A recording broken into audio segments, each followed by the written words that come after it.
I was talking with a friend of mine who he works at a large financial institution, and yesterday we were talking about doing this training. I was doing the training, and I said, "Hey, this is what I'm teaching about subcontracting tomorrow."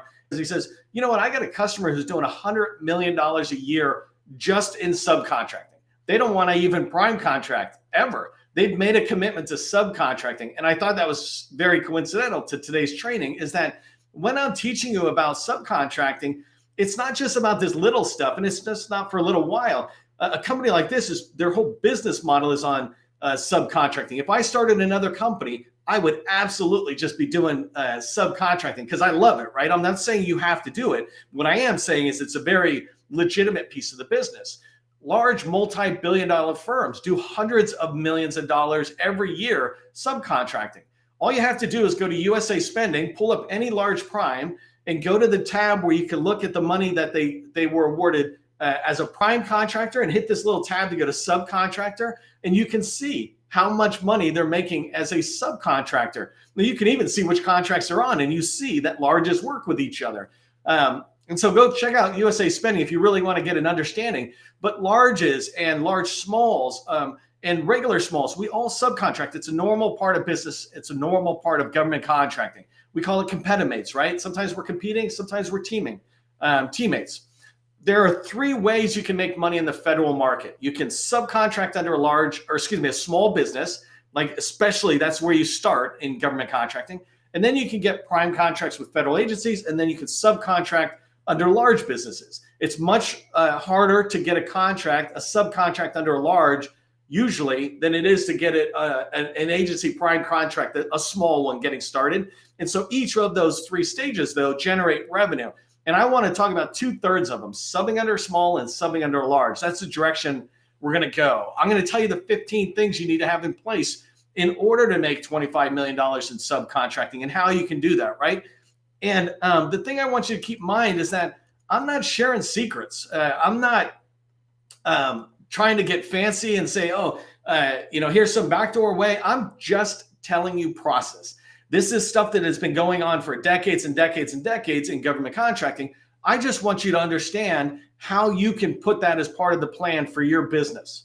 I'm going to cover down on three main points. The first thing is, before you start this journey of looking at $25 million in subcontracting, whether you're a brand new business or you're a $50 million small business, right? $25 million is a nice goal. And so I want you to begin, though, with being realistic about the situation and what's in front of you.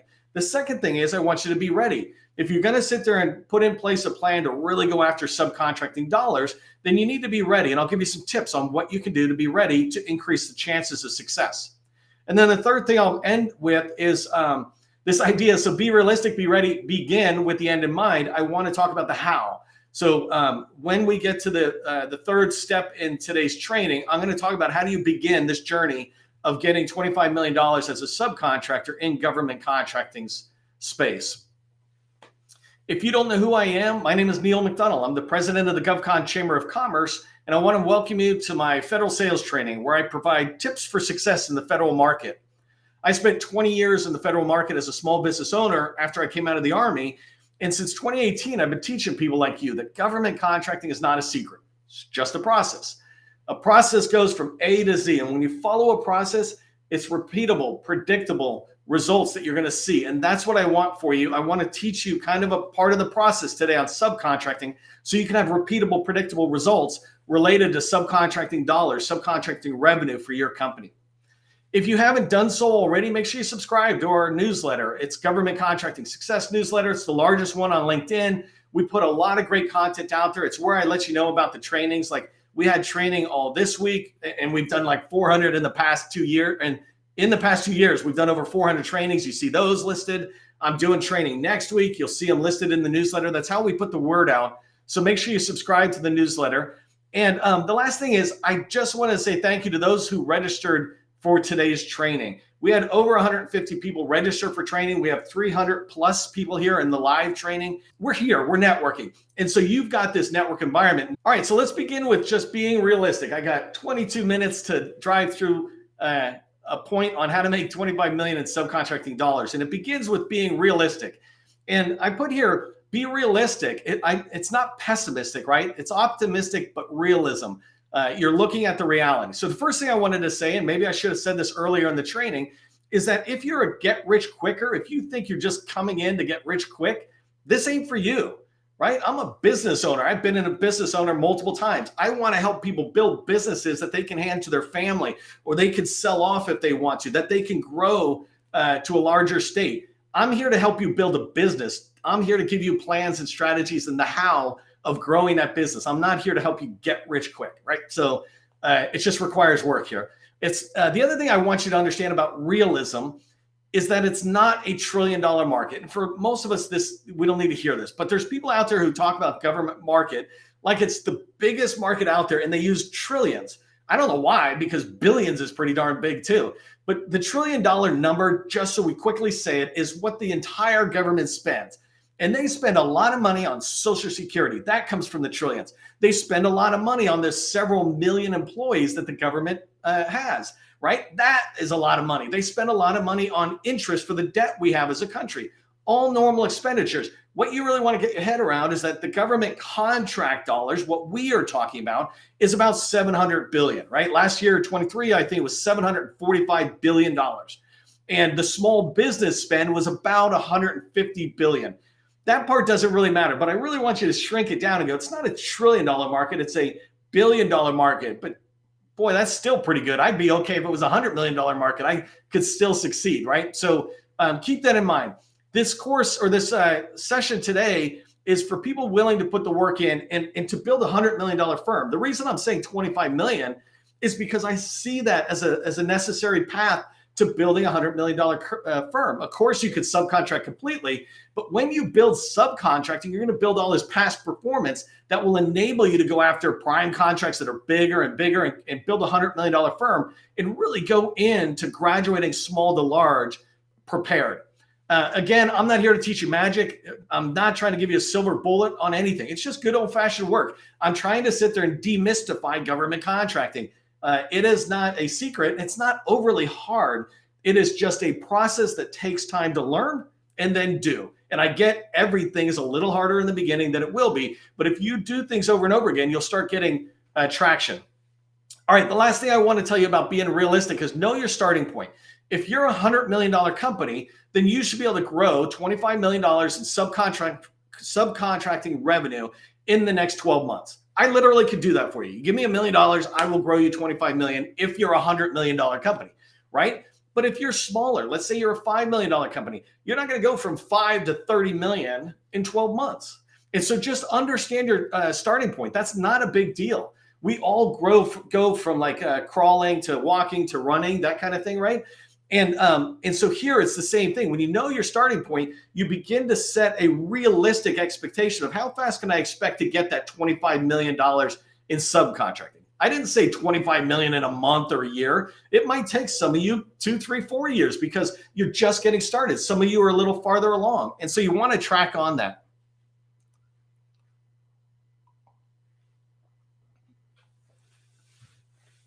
So you're realistic, you're being realistic. Let's be ready. When you start thinking about subcontracting, especially if you double down and say, look, Neil just taught me this thing. I'm going to go try to follow his tips and go out there and knock some of this stuff out. And by the way, I have many other trainings on how to do subcontracting. I'm hitting it up today in a different way, but you can go look at our training. You can find the whole list on my LinkedIn profile, but we've done 400 trainings, more than 400 in the last 2 years. And many of my trainings have been on subcontracting. So deeper dives into the how, right? But when you're going to get out there, I want you to be ready. And so the first thing is you got to get out of this mind that if I sell a lot of things, I'll be able to reach more customers, right? I'll be able to make more money. It doesn't work like that. Even if you're a $50 million company, you still need to do what I'm suggesting, right? Because if you sell everything to everybody, nobody's going to buy nothing, is what I said. Because I thought that was funny when I was preparing it, right? But the whole idea is you can't sell to everybody and you can't sell everything. You can try, but you're really not going to succeed. But if you have a clear, focused offer, you'll be able to make it easy for the people who want to help you to remember. For example, I know a company, ProTech, they're down in Texas. They're sitting at the top of the mind. I hope they're in the training today. But they are down outside of Fort Bragg or Fort Liberty now, and they do AWS software development, right? But when I first started talking with them, they did IT and they did software development and data and cyber. And through the conversations, the data and cyber were really more just a support of the software development. And then they narrowed down on AWS. The reason this is so important, the reason I'm dropping their name is because they were able to have that clear, focused offer, which is a little scary for them because they're not selling everything. Because they're that way, they sit in my mind. We have over 300 people in today's training, right? Maybe almost 400 people, and I have 27,000 connections, but I can tell you the name of ProTech, AWS software development. And I'm not that good with memory, right? You want to make sure that your clear, focused offer is that slim. You can go see how I did this morning in LinkedIn. I did a post, and I showed you how I write maybe how I would write an elevator pitch, if you will, a very slow or small sentence about my clear, focused offer, how I would write it if I was targeting the government themselves. But so have that clear, focused offer, really look at it and make sure it's niched down. It's easy to understand. The second thing I want you to have in place to be ready are your LCATs. These are labor categories. And basically, for the AWS software developers, that means they need to have at least 1, 2, 3 levels of software developer. They might have an AWS architect. They could have a software development project manager. So they need to know what a couple of their categories are. They don't need to know a ton, but you need to know what your labor categories are and what your rates are, because when you start talking to companies to work with them, then you're going to get into a conversation about your labor categories and your rates and where you fit in with them. In fact, if you get a meeting to be able to talk about this or go down this path of subcontracting with somebody, personally, I go look at their rates on GSA, because almost everybody I would recommend today's training that you go pursue, they're going to have a GSA schedule. And if they do, I can see their rates, right? And if I see their rates and their LCATs, I can align it to what I do. That way I'm speaking their language, still going after the work I want at the rates I want, or at least I know what their rates and my rates are and how I can get them to align. One thing I would like you to pause for a second and do, and I don't want you to put this in the chat, but I do want you to put it into your mind, if not on a piece of paper. What is your company's average billable rate? So just take whatever your rates are and bring it on down and say, what's your average rate? Today, I'm going to use $100 an hour for my examples. And so just figure out what is your average rate and write that down, because that's really important as I go through and show you how do you go after the 25 million? How do you plan that out? How do you sit there and say, well, what amount of work is that, right? So have that rate in there. The other thing, do me a quick favor. As we're going through this training, if you can put into the chat, just let me know if you're a HubZone, a woman-owned small business, 8A, or service disabled veteran-owned small business, or just a total small business, right? Let me know one of those 5 designations in particular, because I get federal buyers who come in and they're asking me about, hey, are there small businesses? I just want to point them right to the chat and say, hey, go find out for yourself. But it helps the rest of us also go, if you're a woman-owned small business, and I am, maybe we should team up. All right, the last thing I want you to have in place to be ready after having a clear, focused offer, knowing your rates, I want you to make a commitment and make the time available to grow your company, to grow that 25 million in subcontracting. It will take work. I said this, right? I don't believe it's really hard work. I think any skill, I want to actually learn how to do wheelies with my 10-year-old. I mean, I did them when I was a 10-year-old, but I can't remember them. So I want to learn how to do wheelies. And I guarantee you, I'm going to be falling off that bike. I'm going to be falling to the side. I'm going to be falling off backwards. And in the beginning, it's going to be hard. But doing a wheelie is not hard. Learning a wheelie or learning a new skill might take a little time, might be a little hard in the beginning. But once you get it, and you learn that skill and you start repeating that skill over and over again, experience, right? You're going to get good at it. And so, but in the beginning, in particular, I really need you to make the commitment and time to grow. And so you have to decide what that time is. Are you going to commit 10 hours? Is it 20 hours a week? How much time are you willing to commit in order to pursue $25 million in subcontracting? Okay, so that was be realistic, be ready. Before we move on to begin and the how, one other thing I was talking about, the time commitment, making a commitment. These are the steps that I talk about. I teach the 7-step process, my 7-step process for federal revenue success. And I teach it in these 7 steps of research. So where do I want to go? Targeting is about finding the right people. So when I'm talking about making a time commitment, it takes time to do things.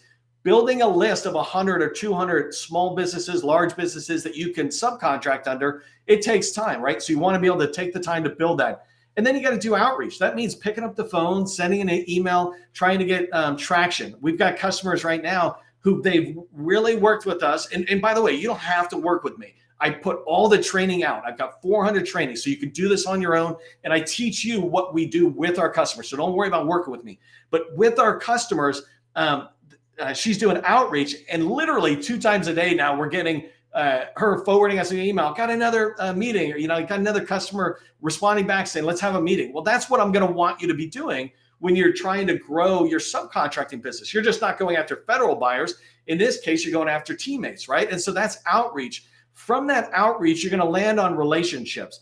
And in this particular case, those relationships are what we want to build. And I'll talk about that in a minute. And instead of opportunities, it really is going to be, or it is opportunities, right? But it's opportunities to subcontract in there. And so we'll talk about it. But you really want to make sure you make time for the 7-step process, because it is work. And you can't expect success without work, right? Hey, before I do move on, though, because a lot of people can't work with me directly, we've got a business development masterclass. If you really want to knock it out of the park on understanding agencies, being able to get in the door, build relationships, identify opportunities, check out our business development masterclass on our website, govconchamber.com. Okay, so let's wrap up the training with how do we do this, right? And remember, this is a fast training. So I'm going to spend 10 minutes here walking through the how, and then go check out more training. And I might actually put in the newsletter a consolidated grouping of trainings we've done on subcontracting. I'm not so much telling you as my team that maybe that'd be a good idea for us to do. So beginning with the end in mind means, what are we trying to do, right? We're trying to build a book of business, of subcontracting business at $25 million. By the way, when I say 25 million in subcontracting, I don't mean 25 million once. I mean for it to keep growing, right? So I'm not here to do a one and done type thing. And so I put down annual recurring revenue. This means I want to get to 25 million, and then I want to keep that stage and keep growing it higher and higher. I want to get to $100 million. I thought it was more realistic to say 25 million today instead of 100 million. But so our end in mind is $25 million in annual recurring. You can switch this around and make it monthly, which I like, because then you're seeing progress towards your goal, right? And again, keep in mind, if you're newer, much newer, even under 10 million, right? Your goals will be smaller initially for the first 12 months. And this is the part about be realistic. Set the goals going forward. But the monthly recurring revenue is if I'm pulling in $2 million a month, a little bit more than $2 million a month, then I'm going to be making $25 million a year recurring revenue, right, from these subcontracts. And when we talk right now, and I'm sorry I didn't say this earlier, I'm really primarily talking to the professional services businesses that have people doing work, right? That's really what we're talking about. And we call them full-time equivalents, but it's an employee doing work on behalf of your company for your customer, right? So it's not product sales out there, and it's not even really construction unless it's long-term construction, maintenance type construction work or something. Not that you can't use these same activities, but when I look at a professional services company, we can tend to get 5-year contracts where it's harder to get a 5-year contract in construction or products. Not impossible, just harder. Okay, so my goal, I'm beginning with the end in mind. I'm thinking in my head that I want $2 million a monthly in monthly recurring revenue. Well, what does that really mean? This is why I asked you, write down your average rate. Your numbers might change a little bit. You might go up and you might go down. So some people I know charge $150 average hourly rate. So they would need less from me. Their number would be $150 and $300,000. The way you do this math, by the way, is you just take your average hourly rate and double it, and that's your average annual revenue. It's a very simple math way of looking at what kind of revenue can you expect from the people on your team. So I want you to look at that number. Whatever that number is, double it, and you've got your annual revenue. Now, all you have to do is divide that number into 25 million to know how many people do we need. In order for you to be at $25 million, right, AAR or AIR, so $25 million in subcontracting annually, I need 125 people working for me. I will be at 125 people in my company minimum when I'm at a $25 million rate, right? Or I mean, company. That's normal, right? Anybody who's at that size or around that size would get this kind of thing. So then this is important, right? It seems big if you're a 5-person company or a 25-person company, but everything seems big. I'm not saying you're going from a 25-person company to 125. You have to go in steady increments. I'm not here to tell you can grow at hundreds of percents every year. That's an unrealistic expectation. Unless, of course, you're at 1 person, then it's pretty realistic for the first few years, right? But put realistic expectations. If you're at a certain stage, maybe you go, you know what, I want this in 3 years. But if you're a $100 million company, for example, I could do this in 12 months with you. And so there's this balance in there, but you need to know your number. 25 million is all of our number, but what's your annual revenue per person in your company? So per FTE, and that'll give you the total number of FTEs. So if I just take this down to the last level of the work, right? Here's how you get those FTEs. It's subcontracting. So you must have known that you need prime contractors to work with. What I am saying is that you need 15 prime contractors, 15 strategic relationships with companies that are committed to working with you. If I jump really quick to the bottom, just so you put this in perspective, I do this a lot with different customers, but I'm actually putting a sensational one down here. I got a customer who towards the end of the last year picked up a subcontract with one of their relationships, one of their prime contractors, where they picked up 50 new people a year doing work, right? When I talk about you want to get to 125, these guys are going to get there a lot faster because they've been doing this for 5-10 years of really building these relationships, et cetera. And now they're picking up these contracts that are bigger subcontracting pieces. When you think about a large business, and by the way, if you're very new, don't go after the largest yet. Wait, right? Do it incrementally. But when you think about a large business and they're doing billions of dollars in contracts, they've got to use some of that money with small businesses, subcontract that out. You want to build a relationship. You don't want to tell them they're obligated. You want to tell them that you're the best to support them. When you do that, then they're going to come and put you on teams. They're going to come and put you on existing contracts. I have another customer who picked up 4 positions within like a month of the first contact with a large, and actually they got introduced through a small business professional. So don't forget about those agency liaisons, if you will. But they were able to support that large because they had an expertise and they had a location. They were in a particular location. So these things are all doable. They take time. Everything takes time. But once you start getting it in place, like these 15 prime contractors, when you have them in place and you're dedicated to those relationships, let's say you spend 1 hour a week on those relationships, trying to keep those relationships always really good, following them on LinkedIn, calling them, meeting with them on a regular basis, whatever it is, that's only 15 hours a week to maintain these 15 relationships.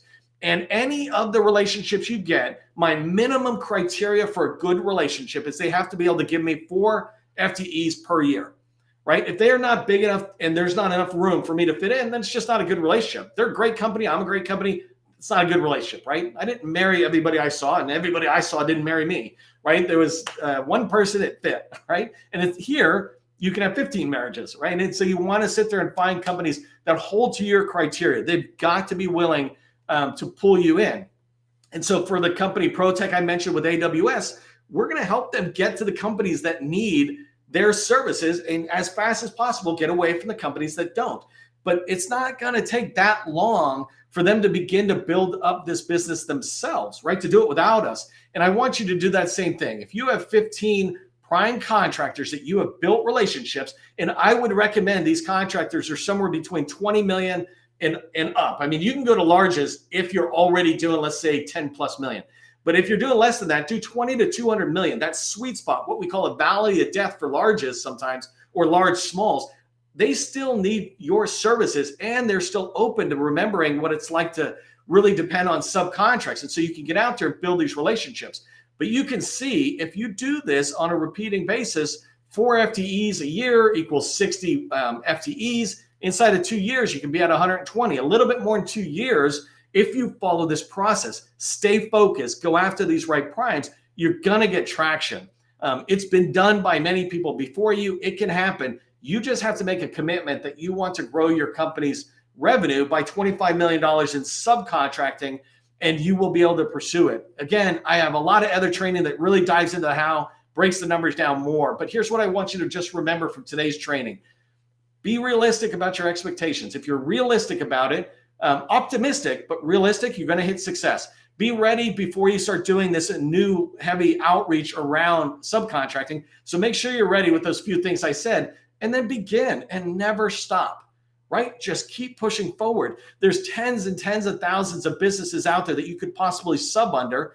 You just got to work through the numbers to find the ones, the 15 that want to work with you. If you're doing, let's say, 2 million plus and you're interested in having us help you, you can check out our website, govconchamber.com. We've got that course over there. Plus, I have a workshop for more advanced companies. For all of us, just remember, government contracting, it is not a secret. It's just a process. I'll see you in the next training.